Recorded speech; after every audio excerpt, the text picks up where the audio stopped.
बुध होउचंती स्मरण शक्ति कारक ग्रह मेमोरी पावर ग्रह होउचंती बुध एवं बुधन को विद्या कारक ग्रह मध्य कहा जाए। आपण प्रश्न पचारे सार अनेक समय आप कहते बृहस्पति विद्या कारक ग्रह बा बृहस्पति खराब थी पिला माने पढ़ती ना एक कहते से सत्य। बृहस्पति शिक्षा कारक ग्रह बोली कहा जाए। शिक्षा बृहस्पति होउचंती निजे शिक्षक जे शिक्षा प्रदान करती।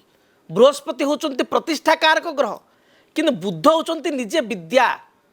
आमे गणेश को बुध ग्रह स्वरूप बोली चिंता करूँ एवं वामन अवतार जो भगवान विष्णु स्वरूप वामन अवतार ताको मध्य बुध कहू।